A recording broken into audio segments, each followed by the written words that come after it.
Está no ar o podcast Quero Mais Vida, um espaço dedicado à saúde, bem-estar e histórias inspiradoras para te ajudar a transformar propósito em ações.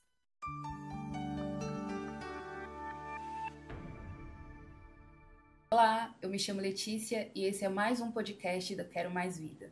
Hoje eu estou aqui com a oncologista da Setos Oncologia, a doutora Rafaela Lanza.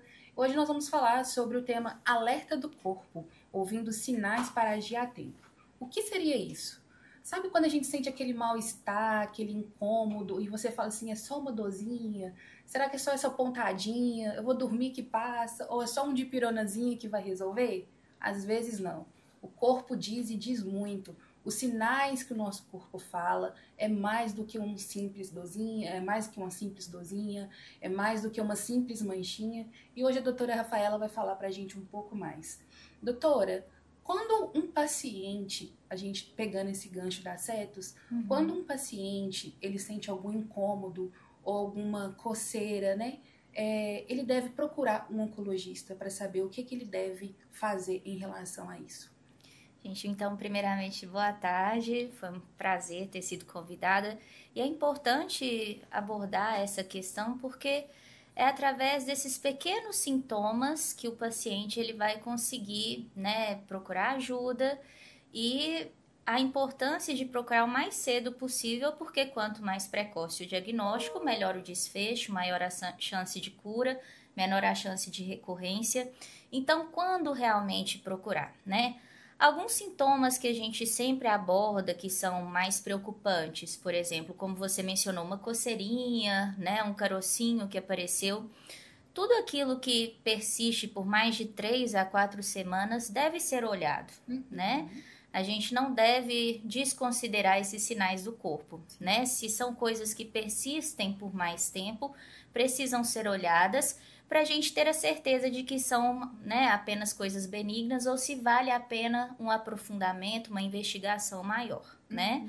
Então, a gente tem sempre alguns sintomas também, né, que são muito inespecíficos e por isso mesmo, né, no dia a dia corrido da gente, às vezes a gente ignora, acha que é por estresse, acha que é por cansaço, mas que sempre que muito persistentes devem ser olhados, né? A fadiga, a perda de peso sem explicação, por exemplo, estou perdendo sempre peso, mas não estou fazendo uma dieta, não comecei uma atividade física, por que será que isso está acontecendo? Então, são exemplos de sintomas, um sangramentozinho incomum que antes eu não apresentava, um carocinho que surgiu, mas que está persistindo, essa coceirinha que surgiu também, mas que está ganhando aí semanas e semanas de duração. Então, tudo que dura mais do que 3 a 4 semanas deve ser melhor investigado. E é importante que o paciente sempre permaneça ali com um médico assistente, às vezes fazer um check-up uma vez ao ano, fazer uma bateria de exames, procurar um clínico geral, que é uma excelente especialidade, que está ali, ela direciona muito bem, né, cada demanda do paciente. Então, o paciente ele deve ter sempre esse cuidado com a saúde, principalmente o autoconhecimento, né? Se autoexaminar, verificar se tá tudo ok, né? Não ter medo, né? Se aparecer alguma coisinha, é melhor procurar antes que essa coisinha piore. Diagnóstico, né? Exatamente. Quanto antes o paciente chegar ao médico, ao recurso, melhor, né? Ter sempre isso em mente. Para nós mulheres, né, porque a gente gosta de se maquiar, gosta de passar um batonzinho, e às vezes a gente gosta muito de falar assim, vou passar uma maquiagem aqui para disfarçar. Sim. Quais os perigos que a maquiagem, o disfarçar, pode trazer pra gente, justamente no dia a dia? Porque a gente fala assim, hoje eu vou passar, tô sem tempo de ir no médico, de ir no dermatologista, de ir no médico pra olhar essa manchinha. Quais os perigos que esse disfarce pode trazer pra gente? Primeiramente, tudo que a gente esconde e ignora e que vai persistindo pode ter a chance de piorar com o tempo, né? Então, o grande risco talvez não seja nem só pela aplicação de um cosmético ali diretamente, né? Porque dependendo, se for uma alergia, se for, né, um quadro de dermatite específico, alguns produtos podem sim trazer uma piora, né, dessa lesão. Mas, acima de tudo, ignorar, disfarçar, não avaliar com cautela, isso sim é o grande problema. Porque aí uma coisa que talvez poderia ser facilmente resolvida, ela vai se alastrando E com isso, né, os tratamentos às vezes vão se tornando mais pesados no futuro, mais duradouros, né? Então, quanto antes a gente busca uma avaliação, uma investigação daquilo que está nos incomodando, sem ignorar, mais fácil de ser resolvido. Ótimo. Agora, para quem já faz o tratamento oncológico, né? Tem alguns sintomas, tem alguns sinais, né? Vamos dizer assim, da quimioterapia. Sim. Então, como que o paciente sabe que é algum sintoma da quimioterapia e quando pode ser algo a mais? Como ele pode saber isso, identificar? Bom, o paciente, ele tem sempre um acompanhamento muito de perto pelo seu oncologista. E antes de iniciar os tratamentos oncológicos, a gente sempre orienta dos possíveis efeitos colaterais, né? São vários, né? Todo medicamento, se você for ler a bula, você talvez nem crie coragem de tomar, porque são descritos diversos efeitos colaterais. Claro que não são todos que vão acontecer, né? Sim. A gente sempre traz para o paciente em consulta aqueles efeitos colaterais que são mais comuns, que são mais prevalentes, né? Mas esse acompanhamento de perto pelo oncologista é que vai fazer realmente a diferenciação, se aquele sintoma de repente é só decorrente ali de uma quimioterapia, de um efeito secundário ao tratamento, ou se é um sintoma novo que tenha que ser melhor investigado, melhor avaliado. Hoje, a gente vê uma resistência muito grande dos homens, né? Pelo menos assim, eu falo por uma questão familiar mesmo, eu tenho cultural, meu pai, né? Exatamente. Questão de preconceito, até de homem falar assim, eu não preciso disso. Como que para as pessoas que estão assistindo a gente, que tem um pai, um marido ou amigos mesmo, pode incentivar eles a falar assim, olha, não é só uma dorzinha, não é só uma manchinha, vamos procurar. Como que essas pessoas podem incentivar essas pessoas e a levar aí no médico também para dar uma olhadinha? Olha, eu acho que tendo em mente esse princípio de que quanto antes a gente fazer um diagnóstico, mais rápido é a resolução, principalmente quando a gente fala de uma questão oncológica, né? Um tumor, quanto mais precocemente descoberto, maior a chance de cura. E muitas vezes, menos invasivos são os tratamentos, né? Então, não perder tempo, ter sempre em mente isso. Quanto mais rápido o diagnóstico, às vezes mais certeiro aquele tratamento vai ser, maior a chance de cura. O benefício é prolongado daquele paciente ao ser diagnosticado em estágios iniciais. Então, eu acho que esse é o principal motivador, né, de levar a esses pacientes. Claro que a gente, né, infelizmente está inserido numa cultura, principalmente em que os homens, eles às vezes são muito negligentes com relação à saúde, mas todos nós estamos, né, sobre o risco de desenvolver alguma doença em algum momento da vida. E hoje em dia a gente leva uma vida tão conturbada que tudo, né, parece contribuir para isso, o estresse cotidiano, às vezes o sedentarismo por não ter muito tempo para se exercitar, os alimentos industrializados que são oferecidos para a gente, né, à torta e à direita, né? Então, assim, a gente precisa ter esse foco. O autoconhecimento, o autocuidado, ele tem que ser priorizado. E falando do sedentarismo mesmo, existe algum estudo, algum dado assim que a gente pode relacionar o sedentarismo a algum tipo de câncer que desenvolve mais, que a gente vê algum sintoma relacionado ao sedentarismo? Sem dúvida, diversos estudos comprovam, câncer de endométrio, por exemplo, está muito associado ao sedentarismo, e o sedentarismo geralmente ele está sempre acompanhado também com sobrepeso, obesidade, que também são fatores de risco oncológicos.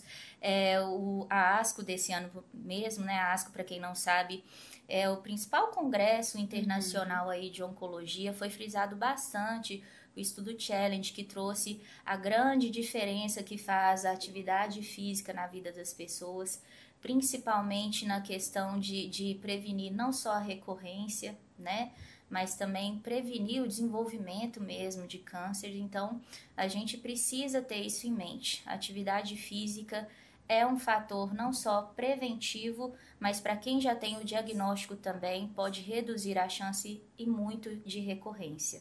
Eu posso associar a atividade física como atividade física. Hoje a gente também falou muito sobre a questão de alimentação. Mas a atividade física ela é um fator assim, principal para a prevenção do câncer também? Ou tem outros fatores que eu também posso associar? Claro que existem outros fatores, né, câncer específicos, por exemplo, câncer de bexiga está muito associado também ao tabagismo, câncer de pulmão também, né? Então, assim, cada tipo de câncer, ele tem fatores mais específicos, mas de modo geral, uma vida saudável é a melhor prevenção para o desenvolvimento de um câncer.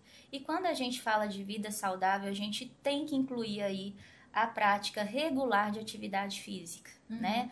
Prática regular de atividade física, uma alimentação saudável, sem muitos alimentos industrializados, isso sem dúvida faz toda a diferença.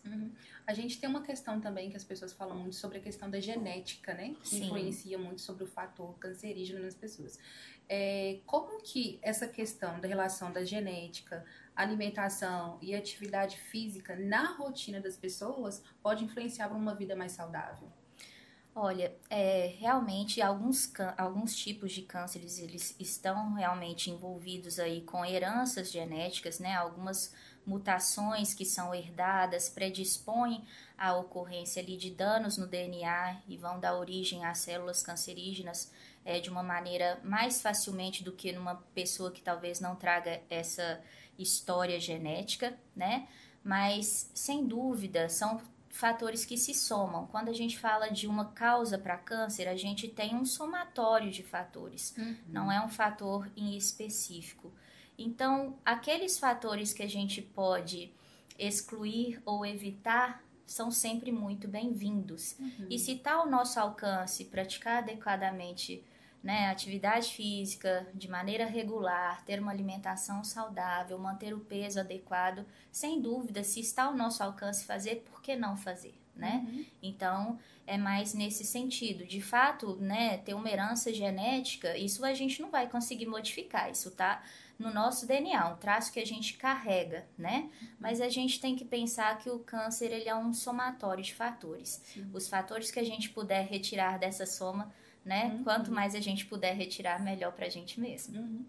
Doutora, um dos cânceres mais comuns das mulheres brasileiras e nos homens das mulheres brasileiras é o câncer de mama. E também tem nos homens, né? Eu não sabia disso, mas também o câncer de mama pode ter nos homens, né? É mais raro, né? Mas ele de fato acontece. A gente tem alguns pacientes, né?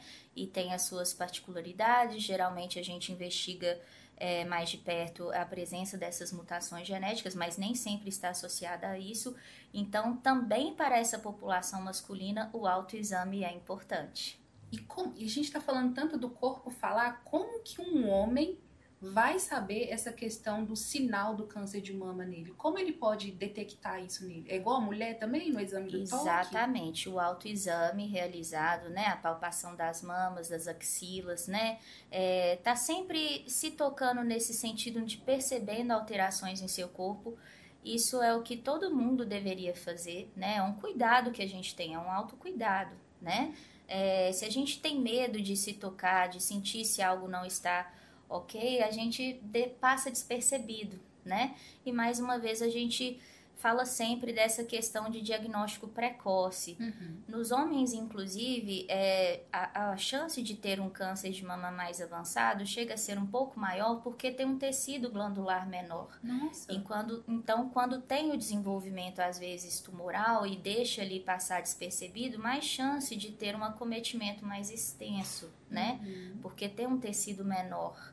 Então, o autoexame, sem dúvida, também cabe a essa população masculina. Gente, eu não sabia disso, que é mais propensa no homem. Não é que vai acontecer sempre, né? Mas se a gente pensar que tem um menor tecido glandular, isso favorece para qualquer nódulozinho que aparecer ali possa se alastrar mais facilmente, né?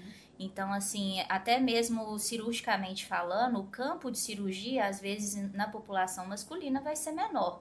Não tem tanto tecido glandular ali para tirar. Logo abaixo já tem a musculatura, então, às vezes, isso, né, às vezes o resultado estético, né, para aquela autoestima, né, do paciente pode influenciar muito negativamente quanto mais avançado estiver o tumor. E pegando esse gancho justamente da autoestima, a gente falou no iniciozinho sobre a questão do tabu do câncer, né? As pessoas não gostam muito de falar sobre o câncer e tudo mais. Por que a gente tem essa associação tão grande de não gostar de falar do câncer? Você como oncologista, você recebe muitos pacientes, né, durante o seu dia a dia. Por que você acha que as pessoas têm esse medo, esse receio de não querer falar que é portadora do câncer? Por que você acha isso? Olha, é uma doença que por muito tempo foi estigmatizada. Antigamente a gente não tinha tratamentos realmente modificadores aí dessa doença e muitas das vezes a gente tinha tão poucos recursos terapêuticos que inevitavelmente o paciente evoluía para um desfecho ruim, né? Às vezes uma brevidade, né, ali da vida. Então, assim, a gente tem que pensar que hoje em dia muita coisa mudou. Todos os anos a gente tem dezenas de estudos novos trazendo drogas novas, tratamentos novos, aumentando aí a sobrevivência desses pacientes. Então, hoje em dia, a oncologia é muito diferente, né? Infelizmente, esse estigma do passado, ele ficou, mas que aos poucos a gente está desconstruindo. Hoje, muitas das vezes, a gente consegue transformar o que antes era uma doença fatal em uma doença crônica, como se fosse um diabetes, uma hipertensão, né? Claro que, assim, a gente, né, dimensionando dessa forma, parece banal, mas não é. Alguns tipos de cânceres a gente realmente consegue tratar por longos períodos de tempo e o paciente consegue ter a sobrevida muito próxima da população que não tem o diagnóstico. Você consegue perceber essa resistência maior do seu público feminino, do público masculino, ou é ambos a mesma coisa? Eu acho que é cultural de uma maneira geral, eu não consigo fazer essa diferenciação, né? A gente tem sim uma diferenciação por idades, né? As pessoas, os pacientes mais idosos, mais antigos, geralmente eles têm uma associação do câncer com essa fatalidade, com essa interrupção abrupta da vida, como se não tivesse cura, como se não tivesse tratamento. Então, nessa população, sim, eles têm um pouquinho ainda desse estigma do passado, né? Quanto mais jovem, hoje em dia, eu acho que a tecnologia que nos cerca também auxilia nesse sentido de, né, elucidar para o paciente que tem muito tratamento. Muitas das vezes a gente consegue controlar bem a doença, ainda que em estados avançados. Querer mais vida, né? Que é o lema da nossa campanha. Com certeza, querer mais vida, sem dúvida. E só para finalizar aqui o nosso programa de hoje, doutora, qual dica, qual conselho você deixaria para as pessoas que estão nos ouvindo e que estão nos vendo hoje, que hoje tem alguma resistência de procurar algum médico por uma insegurança do diagnóstico, até mesmo de vir um oncologista para saber mais, ou alguma mulher que tem algum receio de histórico de câncer de mama na família, ou algum homem que tem algum histórico de câncer de próstata na família, de procurar um oncologista ou de ir ao médico? Olha, os maiores interessados na nossa própria saúde tem que ser a gente. Então, parte desse princípio, né? Mais uma vez, conforme a gente já falou bastante aqui hoje, quanto mais precoce o diagnóstico, mais chance de cura, às vezes menos invasivo o tratamento, menor chance de recorrência. E não é só para o câncer, né? São para vários tipos de doença. Tudo que é olhado com cuidado desde o início, muitas das vezes tem chance de ter um desfecho melhor. Então, a gente precisa ter essa cultura de autoconhecimento, autoexame, né? E não investigar, não olhar, ignorar o problema não vai resolvê-lo, né? Isso vai se acumulando e vai que nem uma bola de neve, né? O problema que às vezes era pequeno, ele vai se tornando maior com o tempo porque ele não foi solucionado antes. O famoso varrer para debaixo do tapete. Varrer para debaixo do tapete só está acumulando sujeira, não é? Então, a gente tem que fazer o possível, né? Para correr atrás enquanto ainda é tempo, enquanto ainda é viável tratar, enquanto ainda é viável curar, que é o nosso grande objetivo na oncologia. E quando não é possível a cura, a gente consegue muitas das vezes um bom controle. E ignorar isso é só estar se prejudicando, com certeza. Uma autossabotagem. Uma autossabotagem. É isso. É isso, gente. Muito obrigada. Espero que tenham gostado do programa de hoje. Muito obrigada, doutora. Obrigada a você. É isso, gente. Muito obrigada. Esse podcast é um oferecimento do Grupo Mira, Abrace a saúde e viva melhor!